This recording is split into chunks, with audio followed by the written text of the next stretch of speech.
So, good day, students. So, ngayon, we are going to talk about functional groups. Okay, what are functional group first? Ang functional groups ay group ng atoms or molecules na kung saan kapag inattach sila sa the rest of the organic molecules ay magkakameron ng additional ah, physical and chemical properties or magkakameron ng pagkakaiba ng chemical property yung ating organic compound. So, here in dealing with functional groups, we can use the short letter or representative letter para dun sa ibig sabihin niya the rest of the molecule. We use the letter R. Okay? Then, yung anything na i-attach natin sa R, ay yun yung ating tinutukoy na functional group. Ang R kasi, pwede siyang hydrocarbons, pwede siyang alkane, pwede siyang alkene, or alkyne. Tapos, nag-attach tayo ng something dyan sa R or dyan sa hydrocarbons na yan, magbabago yung kanyang property. So, we can call those atoms or molecule that can be attached to this R as functional groups ha. Ang R ay variable ha, kahit ano po pwedeng i-represent nitong R. Ibig sabihin ng R ay the rest of the molecule. Okay? So now, let's talk about the most common functional group that you are going to encounter in organic chemistry. So the first one is the alcohol, okay, or alcohol functional group. So alcohol. Okay. So now, I already write the R. So, ang naka-attach po sa atin sa R kapag ko alcohol ay hydroxyl or OH ha, OH. Whenever you see this oxygen and hydrogen na attach po dun sa hydrocarbon, dun sa ating rest of the molecule, the hydrocarbon, that is a functional group alcohol. Okay? Sa Yan po yung indicator. For example, I can write like this. Ito po yung R kunyari, hydrocarbon. Tapos may nakalagay pong OH sa dulo. So this molecule is an alcohol. So bilangin mo yung carbon. 1, 2, 3, 4, 5, 6. Then OH yun. So ang kanyang magiging name na ay hindi na hexane. So nagbago na, siya ay alcohol na. Siya ay magiging hexanol. Okay, let's say for example. Okay? So in this video, we're dealing only for the identity of those functional group in terms of their formula, structure formula. So the next one na natin is ether. Ether. So ether comes from the term water. Di ba ang water H2O? Sa ether, ganito po yung mangyayari sa ether. Sa halip na dalawang hydrogen, dalawa pong R ang nasa pagitan ng oxygen. So, sa gitna ng dalawang R, meron oxygen. That is an indication na yung functional group na dinidil nyo ay ether. Okay? So, to give you an example of the structure, ganito po yung possible na ma-observe nyo sa kanya pagdating sa mga organic compound. May oxygen dito, tapos napapalibutan siya ng dalawang R group or hydrocarbons. So, this one is an ether. Okay? So, ito po yung niya, identity. Okay? So, next to ether is alkyl halide. Ano naman yung alkyl halide? So, I write only halide. So, halide. Ang halide naman, ganito naman siya. Let's say for example, ito yung ating R group or yung ating hydrocarbon. Ang attached naman sa kanya ay any halogen. Halogen na, pwedeng chlorine. So, let's say for example, ilagay na lang natin ng representative letter na X.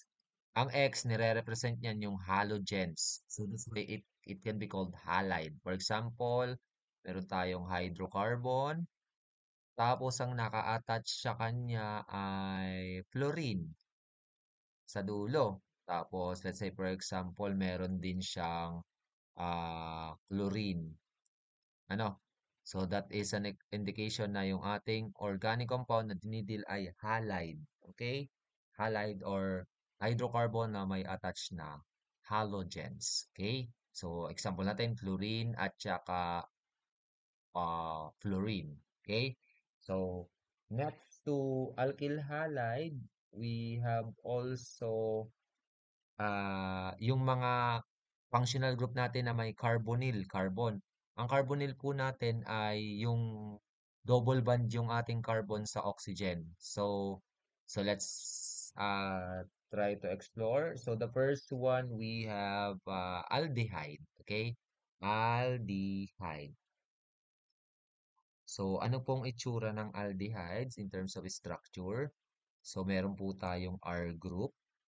Tapos yung R group ay connected sa carbonyl carbon. Okay, carbonyl.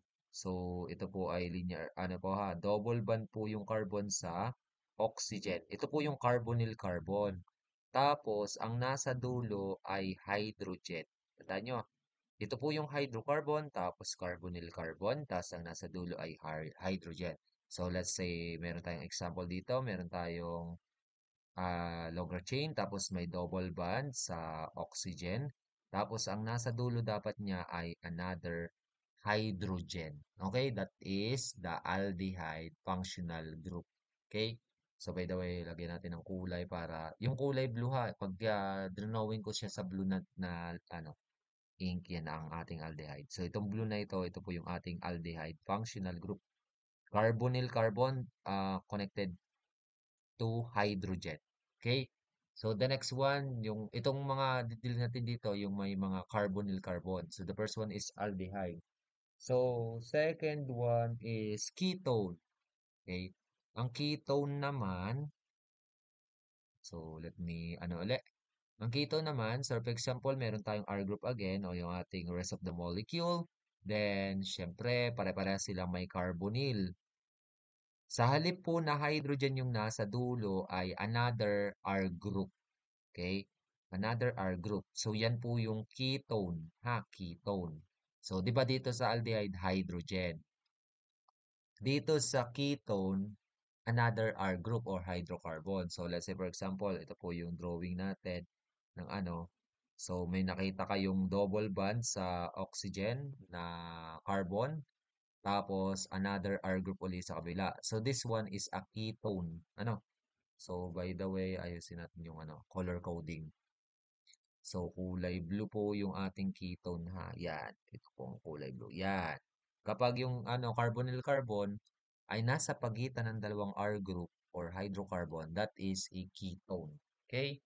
So, next, after ketone, we have carboxylic acid. Ano?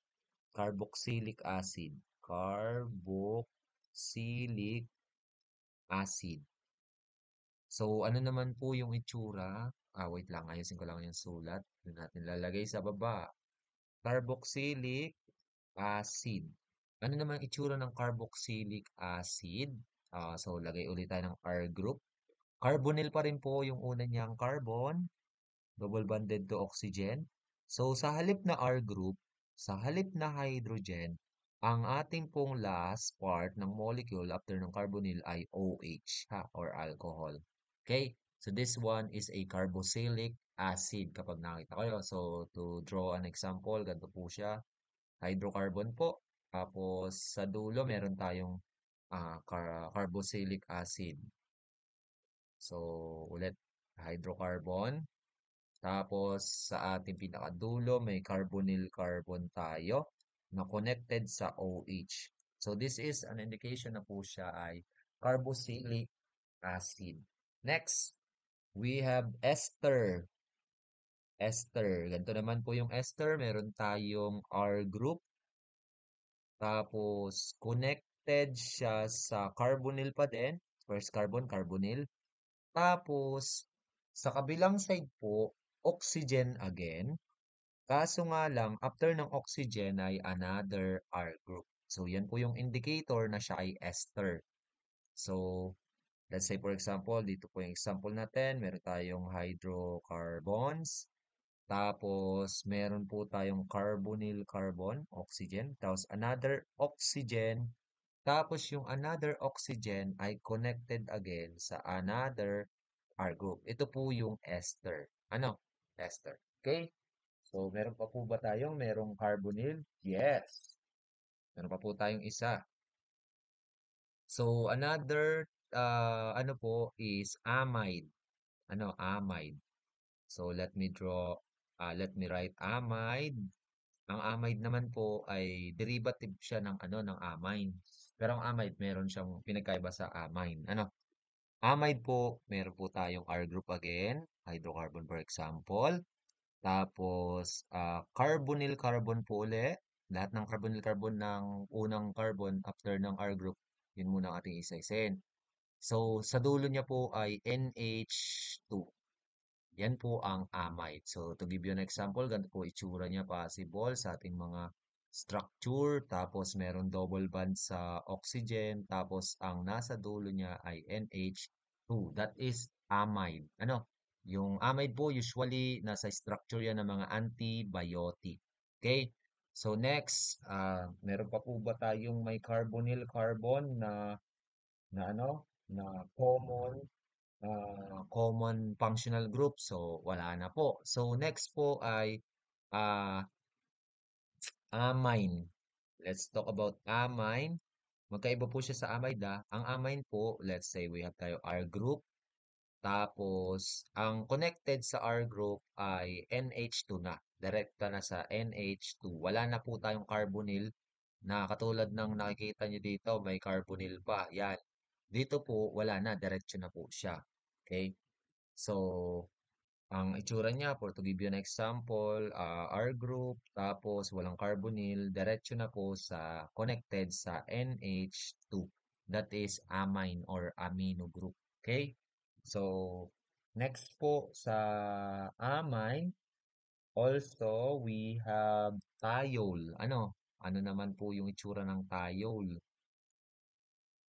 Ang thiol naman ay we have also R group. Tapos yung ating R group connected sa sulfur. Sulfur. Tapos yung sulfur connected sa connected sa hydrogen. Okay? So, sorry po. Excuse me. So, meron po tayong R group again. Ito po yung hydrocarbon. Tapos, meron po tayong sulfur na connected sa hydrogen. That is ay thiol. Ano? So, next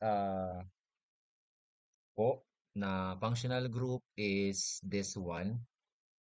Benzene. Itong benzene, under siya ng hydrocarbon pa din. Kasamahan siya ng alkane, alkene, and alkyne. Kaso nga lang, ano siya, aromatic hydrocarbon. So, ganito po yung benzene. Let's say, for example, we have an R group. Tapos, ang benzene po ay ganyan, alternating double bond po. So, we have this structure. Double bond here, double bond here, and double bond here, alternating. Or, ang makikita nyo sa benzene, possible pong may ganito siya. Tapos, bilog lang ang sa gitna. So, that is benzene. Ano?